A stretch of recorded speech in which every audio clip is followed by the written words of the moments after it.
slide deck. So we're going to talk about making extensions for your class. This is a little bit more advanced than some of our sessions have been in the past. It does require text-based coding, or at least swapping back and forth between blocks and text-based coding. We'll talk a little bit about what extensions are. We just had a great explanation of that. But for those of you watching this as a standalone, I just want to give a brief little mention of that. And then we will get started, build an extension, learn how to share our extensions, and I'll give you some resources. So I'm doing all of this on the fly. I did not practice, but I make so many extensions for our tutorials and skill maps that hopefully everything will go as planned. For those of you who haven't seen any of the prior sessions, I am, well, even if you have, I'm still Kiki Prottsman, and I'm at Kiki VSIT at all my social. I founded Thinkersmith. I went to work at code.org, and I joined MakeCode just about 5 years ago because I loved it that much. And I have a few books on Amazon if you're interested in looking. Our producer for this section, thank you, is Richard Knoll, and he is at Richard on the MakeCode forum. He is one of the very first engineers on the MakeCode team. He's been around longer than nearly anyone else you've seen on the stream today. And he has a wonderfully helpful blog on the forum called Arcade Tips and Tricks. Thank you, Richard. I also make a lot of extensions. So a lot of extensions. In fact, I would have loved to have pawned this off on him. But you can tell me anything I'm doing wrong. All right. I am going to go to arcade.makecode.com. And I have this in there for later. I'm not going to use that right now. So I'm just going to start off here, arcade.makecode.com. And I'm going to go into a new project. And I'll give this a name. And I'm going to call it Play with Extensions. All right. So what is an extension? You'll see that we have our project window, as many people are used to seeing it. And we have these standard categories in the toolbox. A lot of people don't know you can click this and there's more stuff down there. If you are often in our beginner tutorials and things, you won't see any of these, but we do have more features down here as well. But that's it. We like to keep it nice, simple, short, so that people don't have to wade through tons and tons of blocks just to make simple projects. But sometimes simple won't cut it. Either you're looking for something that you don't know how to do, or you've seen people use blocks on the forum, on the Twitch stream, and you want to know how to get them. That's where extensions come in. They are essentially additional categories that you can bring into your toolbox so that you have the capability to do more. One of the things we really love to say is that we have a really low floor, but also a super high ceiling. So people have been commenting occasionally how this looks like Scratch. And in some ways it does because of the block-based coding. We have a lot of differences, particularly in the way the code is structured. But one of the things that makes this more than just, say, something an elementary school student would use or something a middle school student would use, it really makes it extensible all the way up into adulthood, is this idea that you can add additional functionality, either to make something really super cool, or because you like to use certain blocks over and over again, or maybe even you want to be able to use some special images once in a while. So let's talk about that. When you click extensions, you will see a bunch of preloaded, these are Microsoft allowed extensions. They're things that we've gone through, made sure that they work great, make sure they have their documentation, that kind of thing.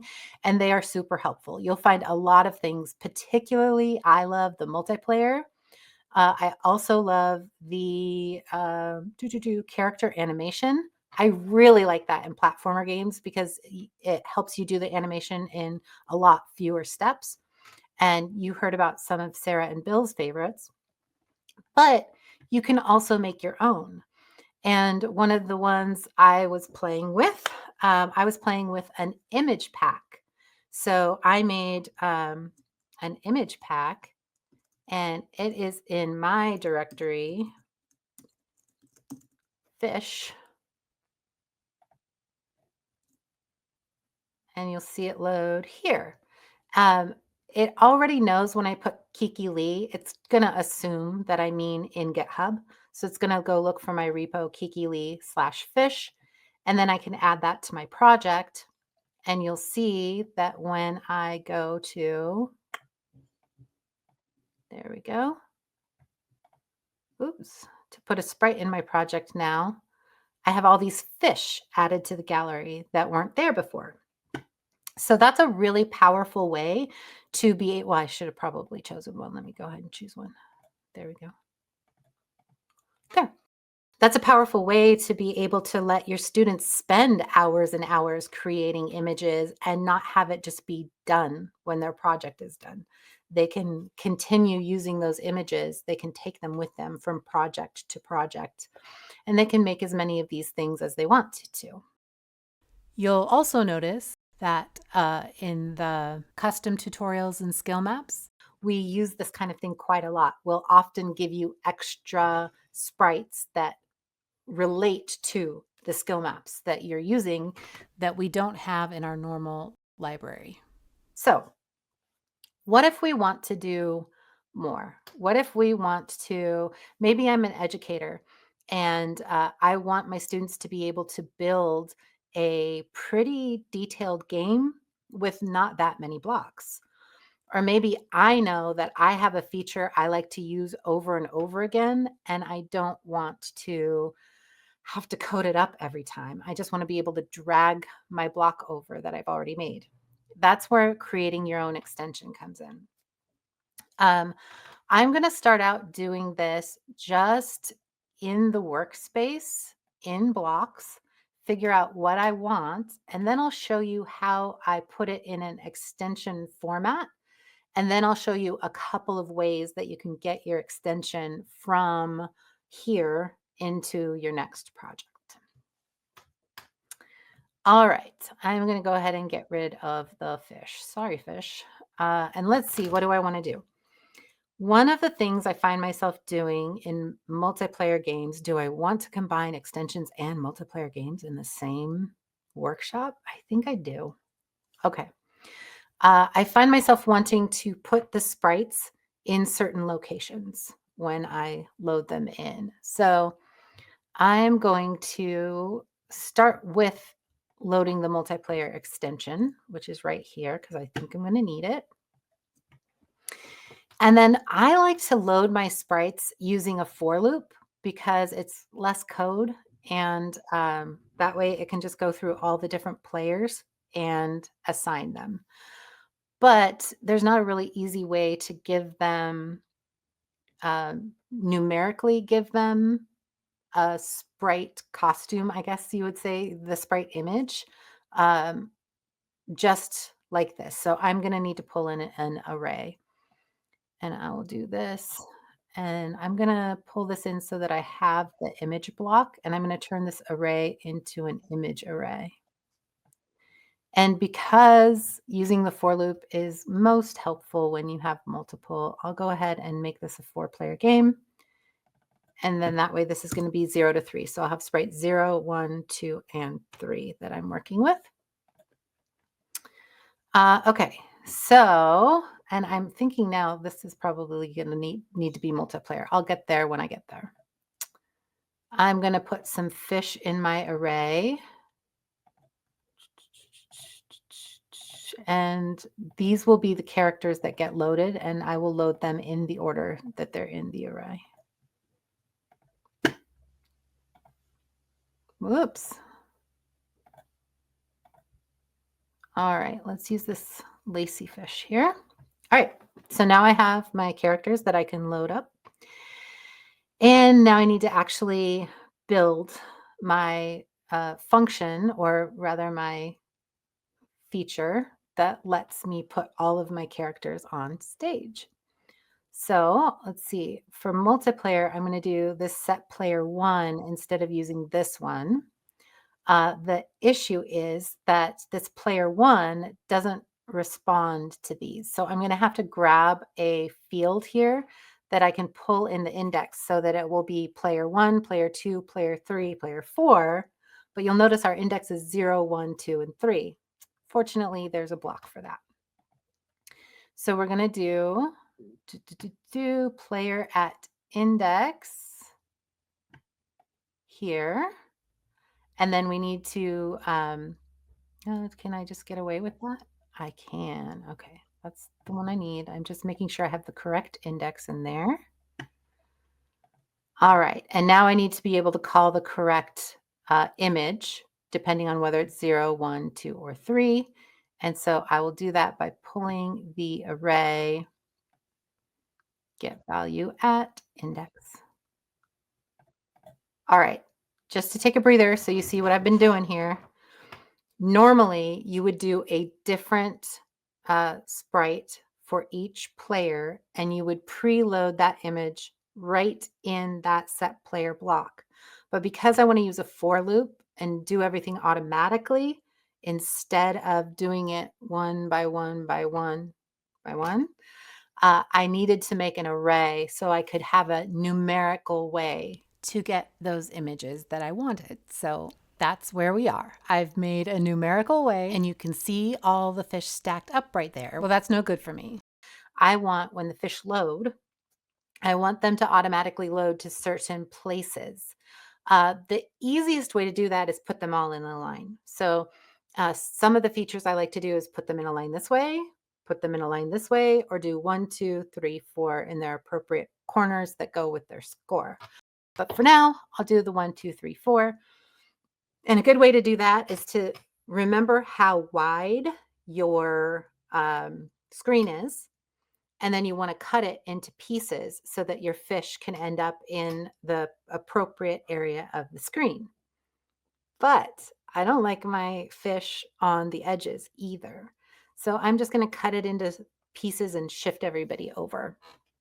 It still usually takes some math for me, but that's okay. I'm not scared of a little bit of math. So because I'm only changing their X value, I'm not going to use the whole position block. Let's see. Now I can no longer just use player at. This is a sprite. So I'm going to have to put this player at inside of a sprite block as well in order to replace the my sprite, because you'll notice none of my sprites are named my sprite. So I'm going to go back into multiplayer. I'm going to grab, sprite, player sprite. I'm going to copy player at index, put it in here. And now I have a player number, I have a sprite, and I can replace the my sprite block that came in there. All right, now everybody's X is going to be 0. That's not helping at all, right? Because we don't want everybody to be right on top of each other. We want them to be spread out. So now we're going to bring in a math block. Math. And let's see. Let's start just by getting their positioning right. So I'm going to multiply by what number they are so that the first one will have 0 added, the second one will have a certain amount, the third one twice that amount, etc. So what should that amount be? Let's start with 25. 25 sounds good. And instead of 0 times, we're going to make it index times 25. And now you should see them spread out. Good. Not far enough, but good. Let's do 35. Liking that better, but you can see that one fish is all the way there. So I'm going to just move them over a scooch, and that is also math. Math is amazing, isn't it? So I'm going to add 35 just to keep everything kind of equidistant while I can. Put that whole thing in there and add 35 to everybody's location to push them over. That looks good. If I were actually making an extension of this and I was actually going to use it in something, I would probably fiddle with it a little bit more till the middles were exactly even, but I'm not going to spend time on that right now. Instead, I'm going to say that this is something that I want to do over and over again. Basically, every multiplayer game where I have 4 people, I'm going to want to spread them like this. So I'm going to make a function out of this. And let's call this function, well, I'm going to call it sprite setup. Now, I have a lot of options here. I can add all my images here so that you can call this function with your images and it will automatically do the array stuff for you. I actually kind of like that idea. Or if I want to always have the same characters because I have a world, a universe, then I can leave that in the function. But, given everything, let's go ahead and just put the 4 images in here. And we can pop this in.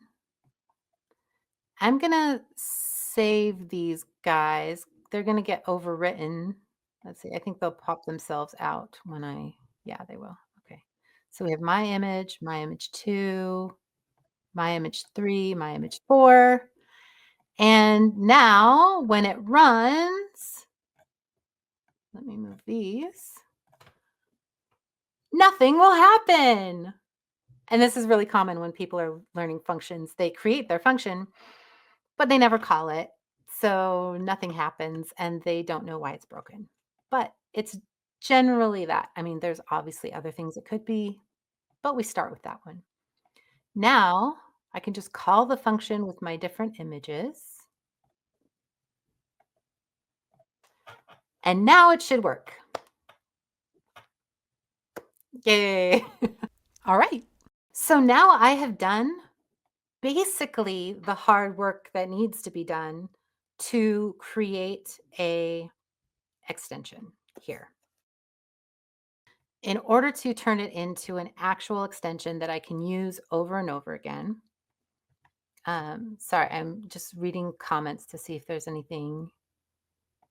Yeah, functions with images. There we go. Okay, so we have functions, images. Now I'm going to go into JavaScript and you see I have my function just nicely packaged for me right now. I'm also going to take this let list. I'm going to take this too because I use that list inside my function. I could redefine the list up here, but in this type of TypeScript, we don't really scope our variables in that way. So it doesn't actually matter if it's in the function or outside of the function. But I'm going to take it all. Now it's going to complain because I'm calling something that I don't actually have, but I will in a minute. So I'm going to create a file and I'm going to call this, what should we call this? I can't call it multiplayer. We've already used that one. So let's just call this fancy players. This is my fancy, wow, that could be, there we go, fancy players extension. Now, just because I did that pretty quickly, I went over here into the Explorer. You do need to be in text to get to the Explorer. I went to the Explorer, I clicked to this plus button, and that allowed me to add a new file. And the file I added was called fancyplayers.ts. That lets it know that it's a TypeScript extension that I'm creating and that my program should use that little folder that I'm sticking in as TypeScript. And you'll also see that when I did that, it gave me kind of this template for extensions already. I am not going to need an enum. I do want to keep the custom namespace and I do want to keep this export function. And you'll see that it's got the foo and the fib, and I'm not going to use both of those. So I'm going to go ahead and delete the stuff that I'm not going to use right now. And then the other stuff I'm going to go ahead and keep around. So we've got this here. This line is going to help determine what goes into the toolbox. So I'm going to keep that for now. And for my namespace, I'm just going to call it the same thing, fancy players. And then I'm going to take my function that I copied and paste all of that. And I'm putting this declaration for the variable inside of fancy players. The reason why I'm making sure to do that, because it would work if I didn't. But this is now basically fancyplayers.list. So it won't collide if someone decides to use list in their main game there. All right. So now I'm exporting my function sprite setup. But even though I now have a sprite setup function here, you'll notice that my program is still complaining. That's because when I gave this code a namespace, that namespace now needs to be to precede the function name so that it knows where to go to grab that. So I'm going to take my fancy players. I'm going to go back into my main, and then I'm going to do this fancy players dot sprite setup, and you'll notice that it stopped complaining. I am copying this text because I was around in the day back even before logins, back in the very beginning, where if you lost something, you were just in a bad place. You just had to live with it. So I got in the habit of copying everything before I switched from JavaScript back to blocks. But now we have version history. We have stuff saved in the cloud, so it's not as big of a deal, but still. All right, pop over the blocks. Oops, what did I? Oh, I didn't give my stuff a name. Okay, so it works. Yay. But the block doesn't look pretty, and it's not, and fancy players is there. But oh well, okay. So it does look pretty. I just thank you, Richard. Hi, Kiki. Hi. So this is specifically because you are using images as the type in your block. So images are kind of a special type in Arcade. When you use them, they get converted to a dropdown like this. In order to make them not a dropdown and instead be a block that you can slot something into, if you go back to your block definition, Yep. first delete this though from your yeah. All right, let's go back into the block definition. Okay, so you're going to add some more comment annotations that are going to, for each of these types, or for each of these parameters, you're going to want to do my image, whatever number, dot shadow equals. Yes, so we'll do the there we go, my image dot shadow equals. And then for the block type, because it's an image, you want to add, I'm looking it up right now. Give me 1 second. It's not catchy. Like, it's not super memorable. So yeah, it is screen underscore image underscore picker. we want the screen image picker. So I have done this now for one. I'm gonna risk flipping over to see what it looks like and show you that difference. I might copy and paste the rest, but we're running out of time. I really do want to show you how to now use this in other projects. So Richard, feel free to stay on, help me out here. Will do. Just in case. Okay, so we're here. I'm going to go back into the JavaScript, and it's empty, which is fine because it's only one block. I'm going to pull it back out anyway. Go into blocks. And you're going to have to, yeah. So there you go. Yeah, now I need to grab an image so that I can put the image in there. And you'll notice the one I did now works the way we intended, It works the way Richard intended. And the other ones still work the old way. So we know we have this issue. We're going to go back and forth several times with this. So to share this now, you could go into JavaScript, copy everything in here, send it to someone, have them copy everything, and they can now use that in their project. Or something that's quick and dirty, but also can cause problems sometimes, is you just make sure your project is empty and you have your code back in your folder here. And then you grab the share link. And we've talked about how this can cause problems sometimes, especially if you're using tile maps. So maybe don't do this one if you're using tile maps yet. Anyway. Okay, so we'll do that one. And then you go into extensions. This isn't going to work here because it's the same project, but you add that link as the extension and it will pull in all the code. Keep in mind, it's not just pulling in that little library. It's pulling in all the code. So if you actually wrote stuff in the main, it'll pull that in too. So this one does cause problems. Now, I didn't actually add that. But the thing that you can do that is actually the recommended way to bring extensions back and forth, and Richard, correct me if I'm wrong, is to publish this to GitHub. So I'm going to click this little GitHub button.